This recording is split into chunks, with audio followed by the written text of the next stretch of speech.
Good morning.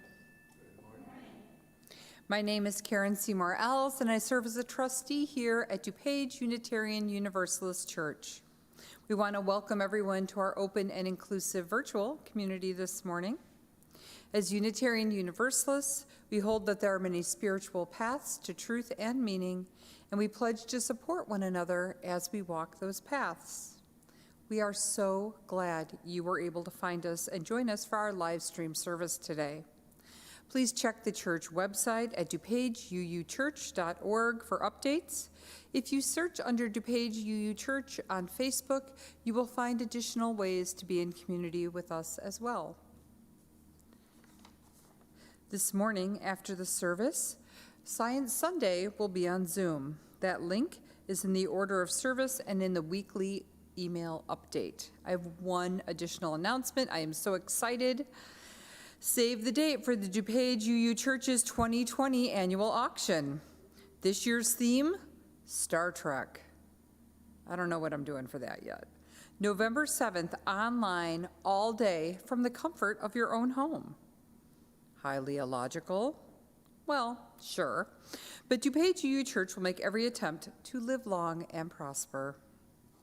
Begin thinking creatively about remote events, food, and services you can offer. Think creatively about those items you will purchase.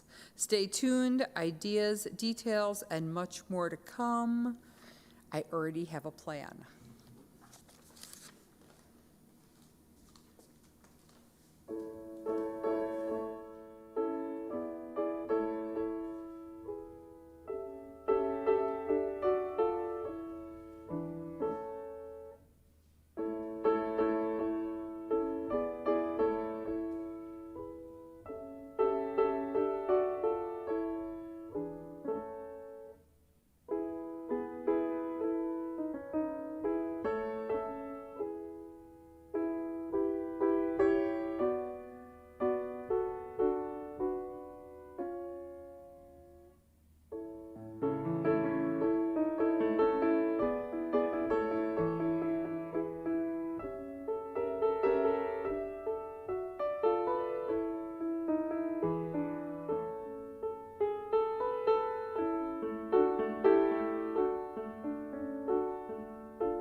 Good morning.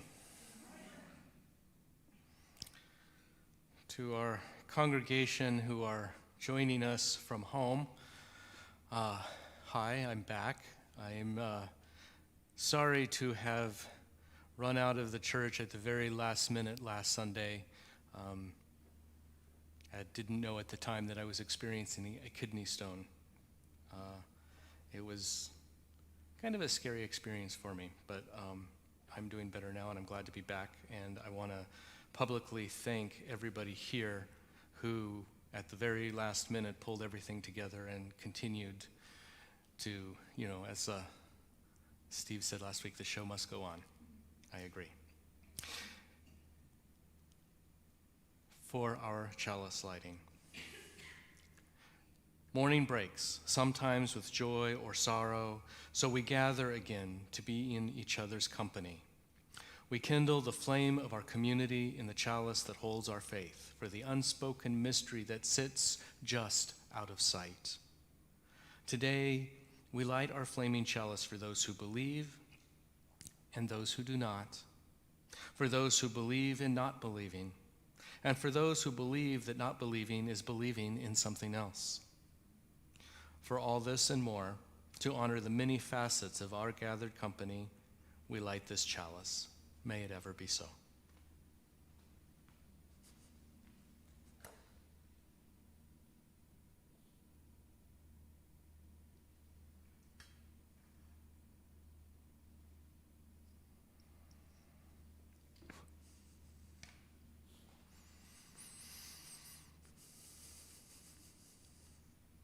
Our opening hymn is number 101 in the gray hymnal, Abide With Me. The words will be on your screen.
invite you all to join me in the affirmation of this church and the sung affirmation after this. Love is the spirit of this church, and service its law. This is our great covenant, to dwell together in peace, to seek the truth in love, and to help one another.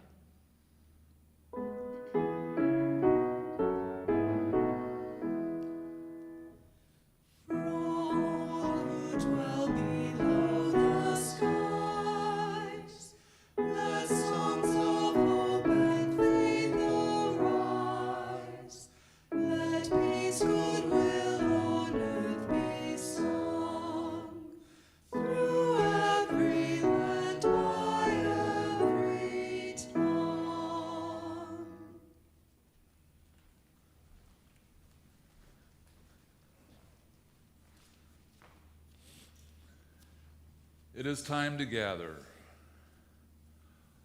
Once upon a time, God said, I'm bored because I don't have anything to do. I want to play with my friends. And because God is God, as soon as the words were spoken, God's friends were there. When God saw them all gathered, God said, I've been bored because I haven't had anything to do. Let's play something. Good idea, said God's friends. What shall we play? And God thought for a minute and then said, I know, let's play hide and seek. And the friends all said, yay, because they all knew that hide and seek with God was always exciting and different because God was the one who hid, and God always thought of wonderful places to hide.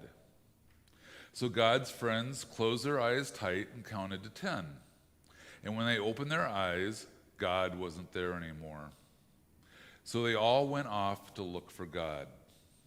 One friend decided to look close on the earth and soon came to a meadow. As he was searching, he stopped to admire the tender new sprouts of green grass pushing their way up toward the sun. As he bent over to look more closely at the tender green, he realized there was something special and amazing and wonderful about it. So he jumped up and ran back to home base, calling out, I found God. God is green and growing. I found God in the grass. Another one of God's friends decided to look for God in the night.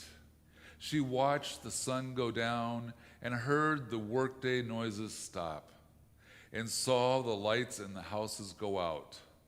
As it got darker and peaceful, night wrapped itself around her. And she listened very hard.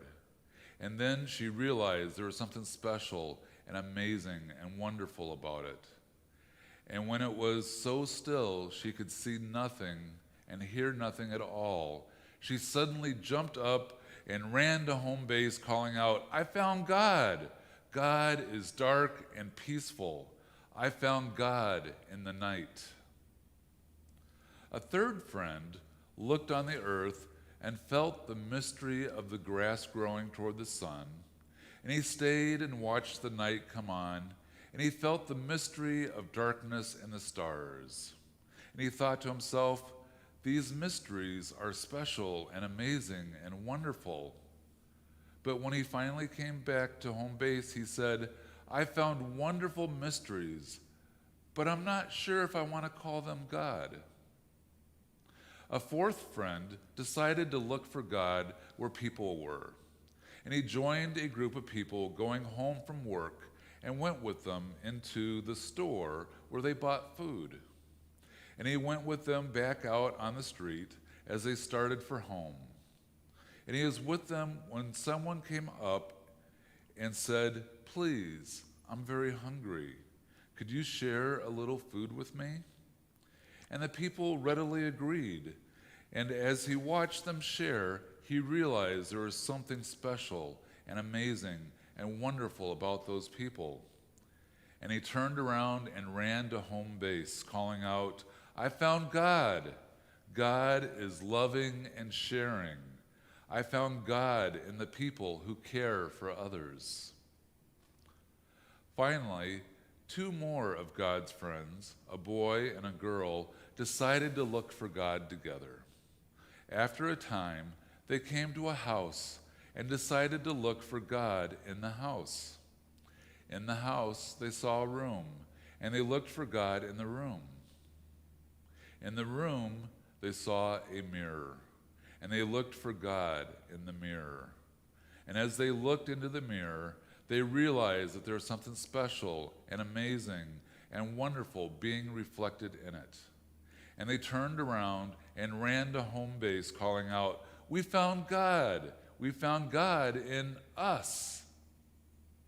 And at this, God appeared once again and said, "I had so much fun. Weren't those good hiding places? Some of you found me, others weren't sure, and others are still looking.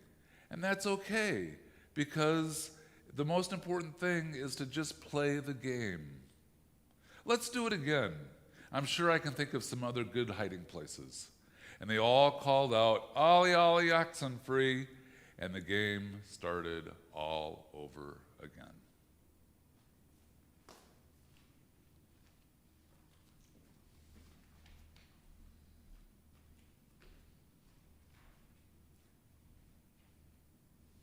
This month, Reverend Mike is offering a sermon series based on the concept of 4 faiths, or 4 spiritualities. Last week, we heard about naturalism. This week is about theism. In upcoming weeks, we will hear about mysticism and humanism. The 4 faiths, or spiritualities, were first identified by a UU minister, the Reverend Fred Campbell. One might say that these 4 basics of theology are the building blocks for all larger theological concepts, especially as he observed them over a long career serving in UU congregations.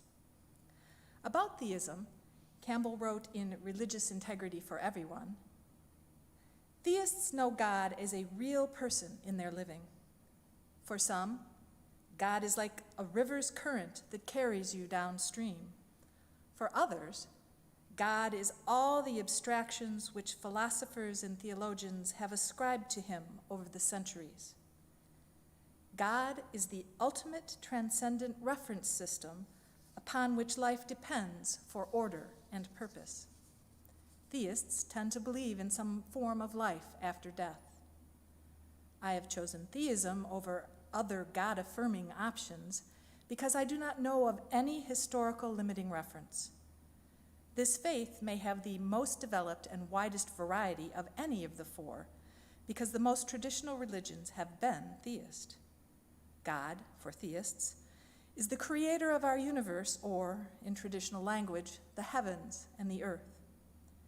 God sustains order and defines the good in human living. The purpose of life is to be in right relation with God. This is done by faith and reflected in the way one lives one's life.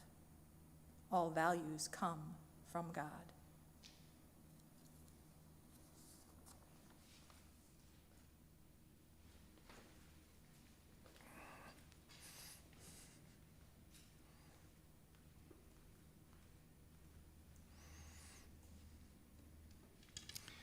Let us take a few moments to recall friends and family in this church and elsewhere in your lives. During the COVID pandemic, so much has changed, and social distance has prevented us from seeing others for whom we care. Let us take a few moments to remember all those who we are missing. It is in honor of the people we love that we light our candle of joys and concerns today.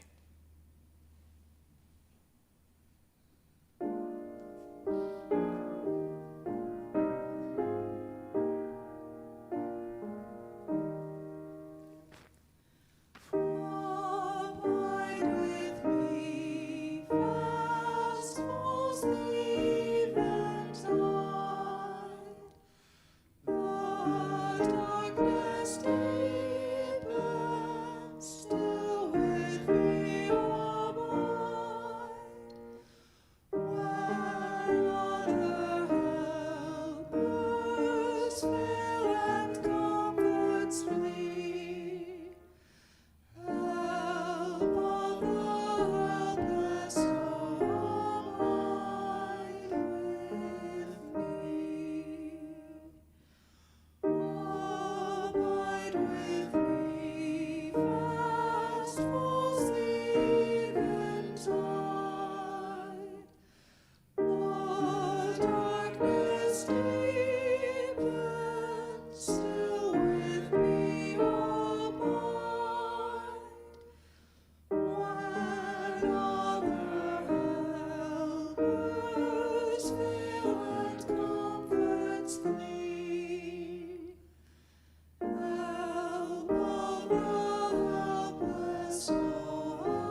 If you happen to be new to Unitarian Universalism, you might not know that there was a whole fellowship movement in the 1950s, largely driven by Unitarians for whom the Humanist Manifesto of the 1930s was deeply influential, affecting the theology of many UU congregations founded in the following decades, including this one.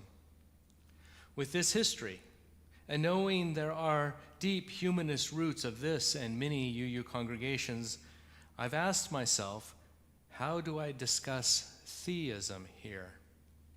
In a society that is becoming more and more secular, does theism hold any relevance in this age of modernity?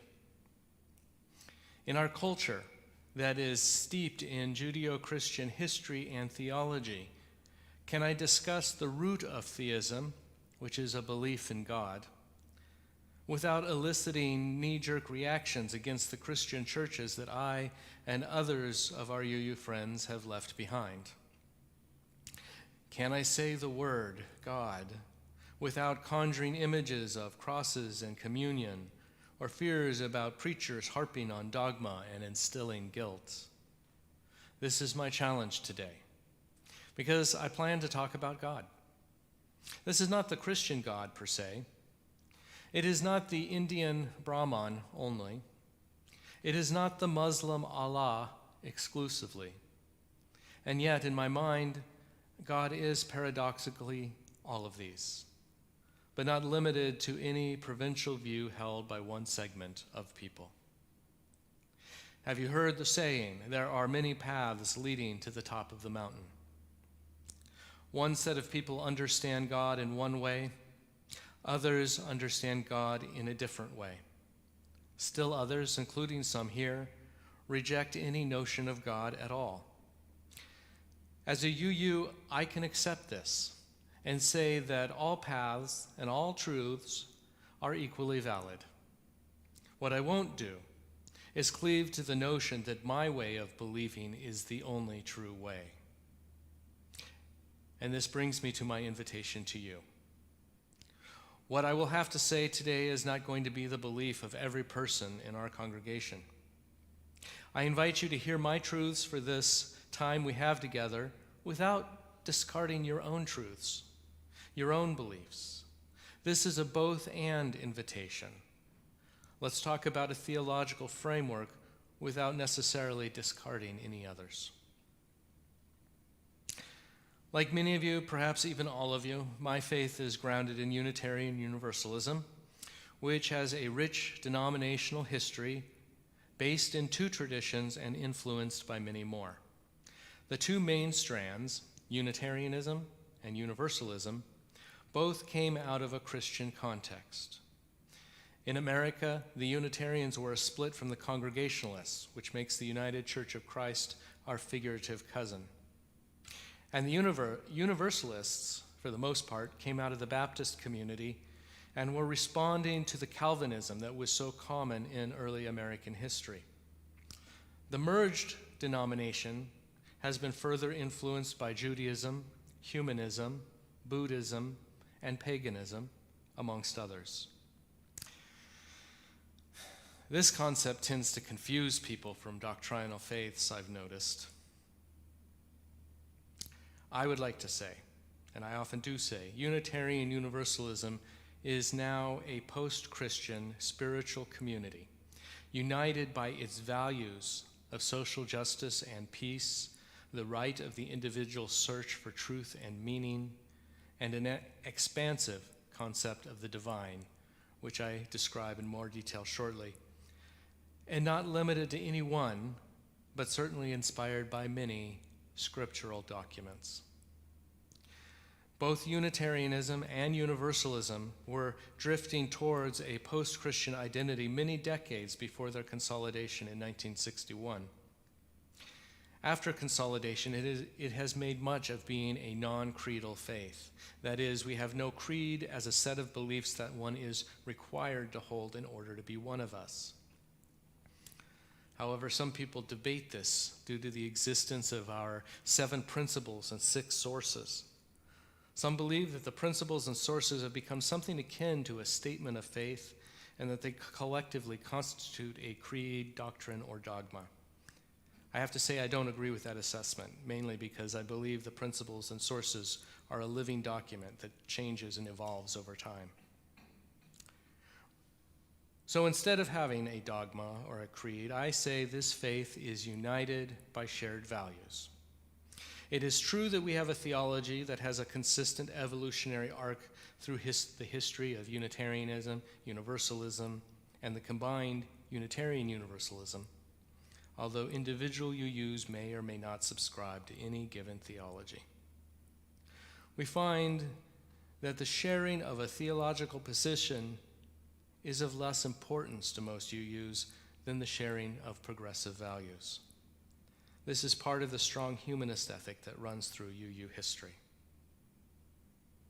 I have so much more to say, but I will pause here for the offering and the offertory and return to the sermon in a few moments.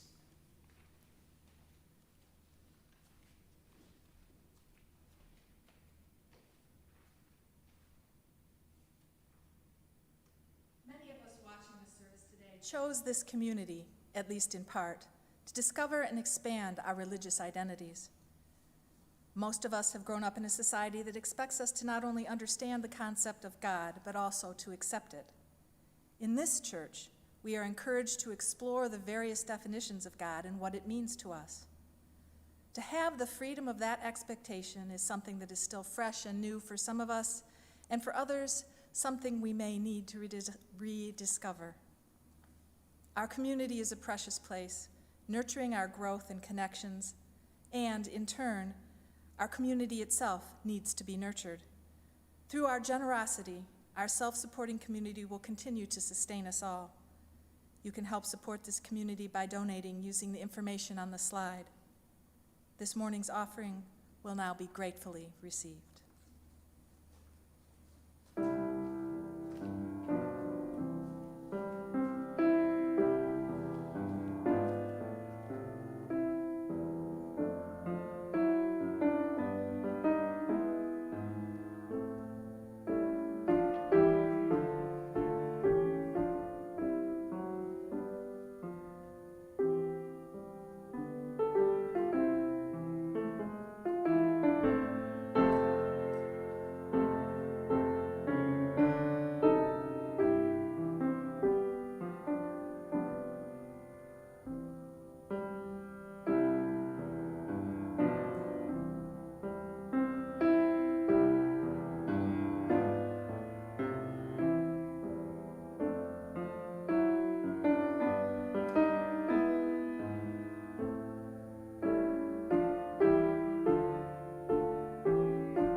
Thank you, Vera.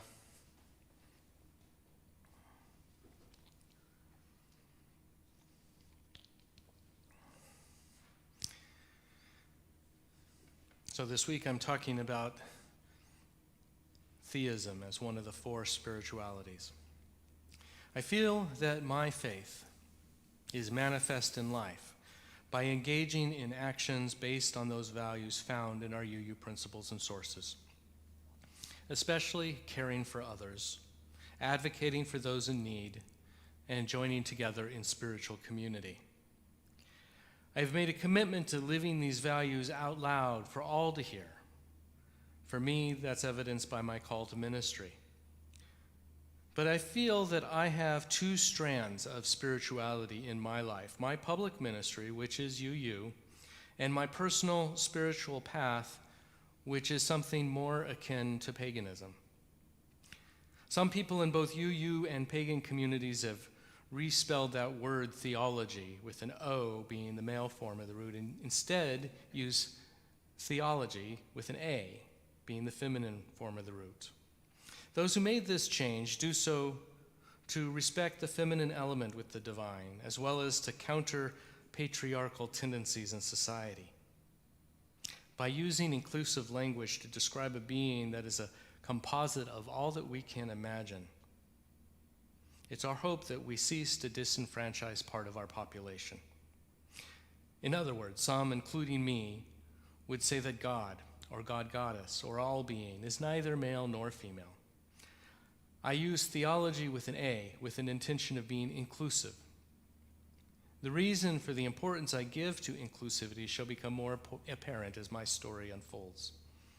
For now, I'll say that all of the stuff about spelling and language matters because language is how we express our innate values and beliefs, often unconsciously.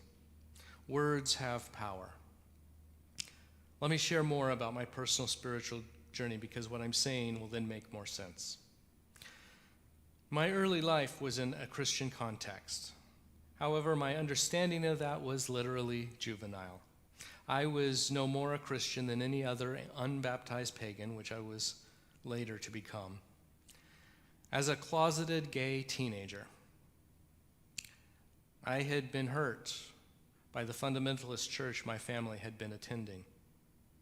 I can clearly recall the time I heard Pastor Tim preaching a hellfire and brimstone sermon about homosexuals when I was 15. That was the reason I chose to not participate in any church for almost 20 years. However, also during my teen years, I had a whole slew of discoveries in my life. One was a discovery of a novel, The Myths of Avalon, and other books. And my correspondence with other pagans were the inspiration that set me off on my spiritual journey. I found acceptance within the pagan community, which was so important. Teenagers need to feel like they fit in somewhere, and I was one who didn't fit in with the norms of a conservative Christian community and family. So my reading and correspondence with other pagans supported me on my journey. Even though I had never participated in a pagan ritual before, I set out to perform one on the first day of spring, which some pagans call Ostara, in 1986.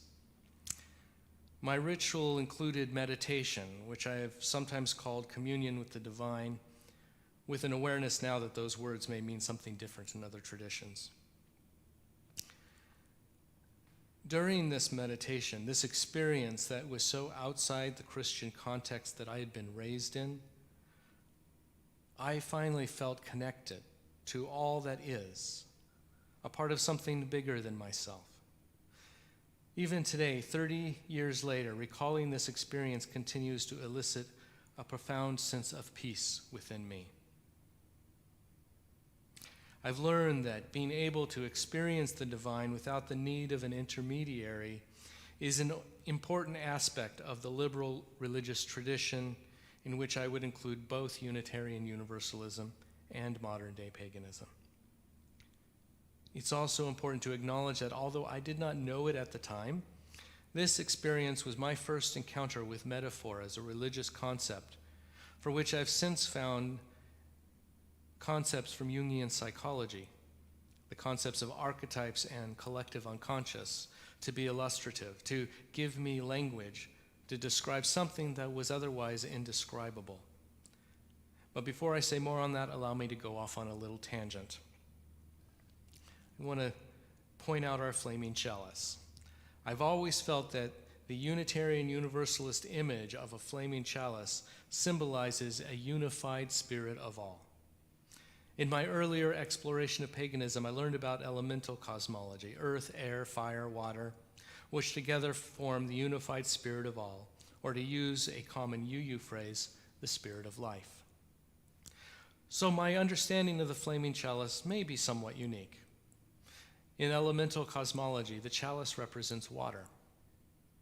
I would add that the chalice itself is made from earth. Our UU chalice is filled not with water, but with fire. And finally, it is fueled by air. It is thinking of it in this way that suggests to me that the flaming chalice is a symbol for the spirit of all. It is a fitting symbol for social justice-minded UUs who speak with bravest fire, as we sometimes sing. I like to think that meditating on the flaming chalice unites us all UUs, all humanity, all that lives, and connects us with the spirit of all, or God Goddess. This being, this entity that I've called spirit of all, suggests pantheism, a philosophy that God is all things collectively.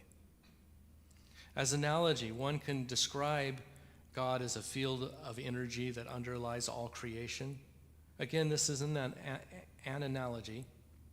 We can each tap into that field of energy and become recharged. In last week's sermon about naturalism, I described how I do that when I'm out in nature, which is a part of my pagan path. I would go further and describe my belief about how we interact with the spirit of all. Our souls are a part of the energetic field. In fact, they cannot be separated from it. It is a struggle to find expository language for such a mystical concept. One phrase I hear from time to time, especially in the pagan community, is "thou art God" or "thou art goddess," which is taken from Heinlein. Some may have read Stranger in a Strange Land in the 60s. Jungians are prone to similar language as the pantheists. Like the Hindu terminology for this concept is Brahman and Atman, in which Atman, the soul, your personal soul, is an inseparable, indistinguishable, oh my gosh, I can't talk. An inseparable nugget. Our soul is inseparable from the world soul, which Hindus call Brahman. Let's come back to Jungian concepts now. In recent times, there's been a growing tendency to psychologize religion. Obviously, I do this too when approaching religion with my somewhat Jungian point of view. But doing so is helpful for me because with so many different ways of viewing God and ways of being in the world, I have to wonder, what is the common thread? What unites God and Allah, Brahman, and spirit of life? For me, an adaptation of Jung's concepts of archetypes has become the common thread. In short, I believe all our human understandings of the nature of gods to be part of that same field of energy, to continue the analogy, but that we each tap into it in a different way that works best for each of us. That will differ for Christians, Buddhists, etc. But I believe that the inspiration springs from the same well, to use another analogy. That is to say that by whatever name or understanding one has of the holy, that it is the same water from the same well. The word for water is different from one language to another, and yet it is the same substance. I believe that is the same with God. My philosophy suggests both immanence and transcendence when one is relating to the divine. To unify the disparate parts of my theology, I should add that I conflate that spirit of all, my pantheistic all-being, that is God, with the Jungian concept of the collective unconscious.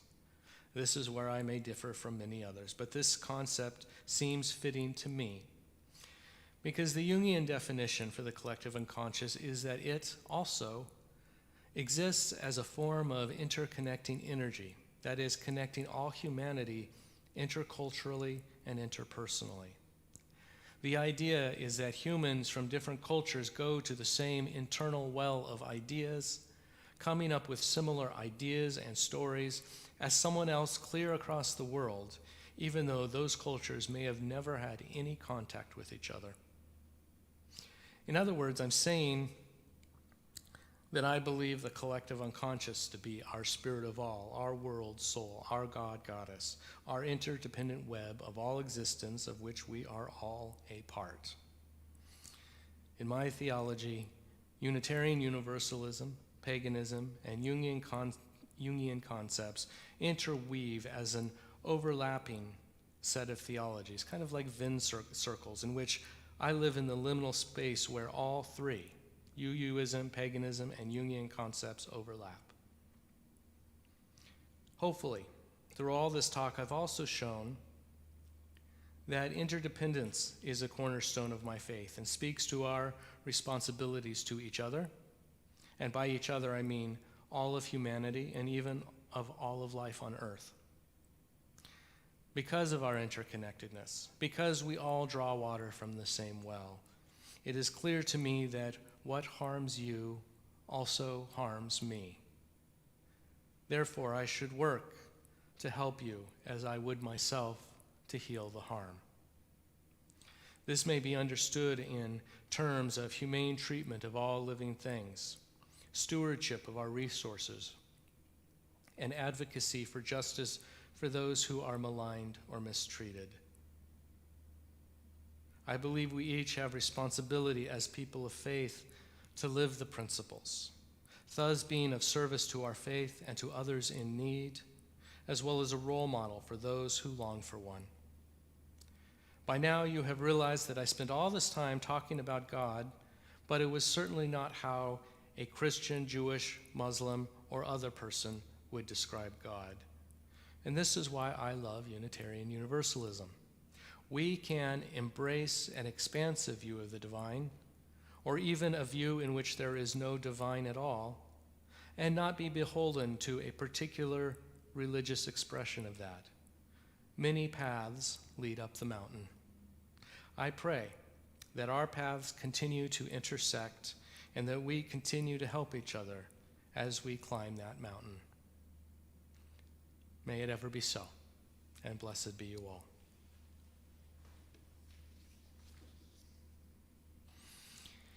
Our closing hymn is number 208 in the gray hymnal, Every Time I Feel the Spirit. And thank you to our choristers who come and help us sing every week.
From one of our hymns, we sometimes say, "Come, Spirit, come, our hearts control, our spirits long to be made whole.